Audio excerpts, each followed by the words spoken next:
விக்ரம் வீட்டில் இருக்க எல்லாருமே சேர்ந்து மிருணாளினியை போலீஸ் வர வச்சு பிடிச்சி கொடுக்குறாங்க. அங்கேருந்து மிருணாளினி போகிறாங்க. அப்படியே அம்மா நம்ம போகலாமா அப்படின்னு வேதா சொல்கிறாங்க. வேதா, காவேரி, அவங்க அப்பா எல்லாருமே சேர்ந்து வீட்டுக்கு போகிறாங்க. அப்படியே விக்ரம் பார்க்குறாரு. வீட்டுக்கு போனோடனே பயங்கரமாக அழறாங்க வேதா. எதுக்காக இப்போ நீ அழற? விடு, நீ ரொம்ப பாசம் வச்சுருக்க, ஆனால் அவங்களுக்கு அந்த பாசமே இல்லை. அந்த குழந்தை மேலே உனக்கு எவ்வளோ பாசம் இருக்குது, எதுவுமே விக்ரமுக்கு புரியல அப்படின்னு காவேரி சொல்கிறாங்க. இல்லைம்மா, நான் வந்துட்டு அவர் மேலே உண்மையான அன்பு வச்சுருக்கேன், ஆனால் அதெல்லாம் அவர் புரிஞ்சிக்கவே இல்லைம்மா அப்படின்னு சொல்லிட்டு இருக்காங்க. சரி விடுங்க, நடந்தது நடந்துடுச்சு, இனிமேல் அதை பற்றியே பேசிகிட்டு இருக்க வேண்டாம் அப்படின்னு சொல்லிட்டு வேதாவோட அப்பா சொல்கிறாரு. இங்கே பாரு காவேரி, இது எல்லாத்துக்குமே காரணமே நீ தான், தெரியுமா? இதுக்கு முன்னாடி எகுத்த வீட்டில் பேசாதன்னு நான் சொன்னேன், நீ தான் பேசின. பேசி பேசி இப்போது தன்வி கூட பழகி இப்போ கல்யாணம் பண்ணிவிட்டு எவ்வளோ கஷ்டப்பட்டுட்டு இருக்கா. இனிமேல் எதுவுமே பேசாதீங்க, அமைதியாக விடுங்க அப்படின்னு சொல்கிறாரு. வேதா அப்படியே அழுதுகிட்டே இருக்காங்க, எதுவுமே பேசவே இல்லை. விக்ரம் போகிறாரு ஆஃபீஸ்க்கு. போயிட்டு ரொம்ப ஃபீல் பண்ணிகிட்டே இருக்கார். நடந்த எல்லாத்தையுமே யோசித்து பார்த்துட்ருக்காரு. அப்போ வசந்த் வராரு. வந்தவொடனே பார்க்குறாரு. நீ பண்ணது எல்லாமே தப்பு தான், தெரியுமா? நீ எதுக்காக சந்தேகப்பட்ட, எதுக்காக நீ வேதா வெளியே அனுப்பின, எதுக்காக இப்படிலாம் பண்ண அப்படின்னு சொல்லிட்டு பயங்கரமாக திட்டிகிட்ருக்காரு. அதுக்குள்ளே விக்ரமுக்கு ஒரு ஃபோன் வருது. அட்டன் பண்ணி பேசுகிறாரு. யார் அப்படின்னு சொல்லிட்டு, இல்லை உங்களோட கிளைண்ட்டு தான், உங்களை நேரில் பார்க்கணும் வாங்க அப்படின்னு சொல்லிட்டு கூப்பிட்றாங்க. சரி நான் வரேன் அப்படின்னு சொல்லிட்டு விக்ரம் அங்கேருந்து போகிறாரு. மிருணாளினியே எடுக்கிறாரு. போலீஸ் ஸ்டேஷன் வந்து லாயர் எடுக்கிறாரு. எடுத்துகிட்டு வெளியே கூட்டிகிட்டு வராரு. வந்தவொடனே ஆதி ஃபோன் பண்ணுறாரு.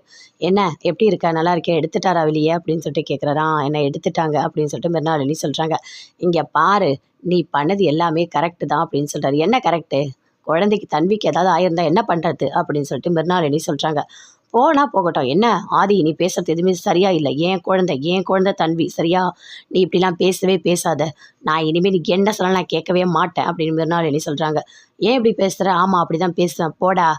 ஆமாம், நீ மட்டும் என்னை ஏதாவது பண்ணணும்னு நினச்ச, உன்னை நான் போலீஸில் போயிட்டு சரண்டர் ஆகிட்டு உன்னை பற்றி எல்லாமே நீ ஒரு கிரிமினல்னு சொல்லி விட்டுருவேன், புரியுதா அப்படின்னு மிருணாளினி சொல்கிறாங்க. போடா, போய் வேலை இருந்தால் பாடுறா அப்படின்னு சொல்லிட்டு ஃபோனை கட் பண்ணுறாங்க. விக்ரம் வராரு. எங்கள் கிளைண்ட் அப்படின்னு சொல்லிட்டு பார்த்தா மிருணாளினி கிட்ட வராங்க. வந்து பேசுகிறாங்க. என்னை மன்னிச்சிட்டு விக்ரம், நான் செஞ்சது எல்லாமே தப்பு அப்படின்னு சொல்லிட்டு காலை பிடிச்சிட்டு பயங்கரமாக அழறாங்க. இது எல்லாமே நான் ஆதி சொல்லி தான் பண்ணேன், என் மேலே எந்த தப்புமே இல்லை அப்படின்னு சொல்கிறாங்க. என்னது உன் மேலே தப்பு இல்லையா? நீ பெத்த குழந்தைன்னு கூட பார்க்காம டேப்லெட்டை மாற்றி வச்சுருக்க. அது மட்டும் இல்லை, என்னை கல்யாணம் பண்ணிவிட்டு என் கூட வாழ்ந்துட்டு தாலியை கழட்டி என் மூஞ்சில் தானே அடிச்சுட்டு போனேன்.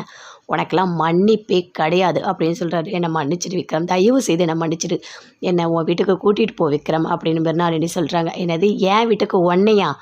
ஒரு வாட்டி உன்னை கூட்டிகிட்டு போயிட்டு தன்வி உயிருக்கே ஆபத்தாயிடுச்சு, இன்னும் உன்னை என் வீட்டை கூட்டிகிட்டு போகணுமா? அப்படி ஒரு ஆசைலாம் உனக்கு இருக்கா அப்படின்னு சொல்லிட்டு கேட்குறாரு. இங்கே பாரு, நீ எவ்வளோ நடித்தாலும் இனிமேல் நம்புறதுக்கு நான் பழைய விக்ரம் இல்லை, புரியுதா? தயவு செய்து நீ போயிடு அப்படின்னு சொல்கிறாரு. இதுக்கு மேலே நான் அடிக்க ஆரம்பிச்சிருவேன் அப்படின்னு சொல்கிறாரு. இல்லை விக்ரம், என்ன நம்ப விக்ரம், நான் செஞ்சதெல்லாம் தப்பு தான் விக்ரம், என்ன மன்னிச்சிட்டு விக்ரம் அப்படின்னு சொல்லிட்டு மறுநாள் சொல்லிகிட்டே இருக்காங்க. போ அப்படின்னு சொல்லிட்டு காலை அப்படியே எட்டி வச்சுட்டு போகிறாரு. வேதா வராங்க. வந்தவொடனே வசந்த் பேசுகிறாரு. எப்படி இருக்கீங்க அப்படின்னு சொல்லிட்டு. நல்லா இருக்கேன், இந்தாங்க இதில் சாவி இருக்குது அப்படின்னு சொல்லிட்டு கொடுக்குறாங்க. இனிமேல் நான் இங்கே கிளினிக் இங்கே வரமாட்டேன் அப்படின்னு சொல்லிட்டு. எதுக்காக இப்படிலாம் ஒரு முடிவு எடுக்கிறீங்க அப்படின்னு வசந்த் கேட்குறாரு. இங்கே பாரு வசந்த், நான் எடுத்ததெல்லாம் கரெக்டான முடிவு தான், இந்த சாவியை கொடுத்துட்டு போகலான்னு தான் நான் வந்தேன் அப்படின்னு சொல்கிறாரு. என்னதான் இருந்தாலும் விக்ரம் பண்ணது தப்பு தான், எங்களுக்கும் தெரியுது, நீங்கள் அவர் மன்னிக்கலாம்ல அப்படின்னு சொல்கிறார் வசந்த். அதெல்லாம் பார்த்துக்கலாம், சரி நான் போயிட்டு வரேன் அப்படின்னு சொல்லிட்டு வேதா பயங்கர கோபமாக அங்கேருந்து போகிறாங்க. வசந்த் அப்படியே பார்க்குறாரு.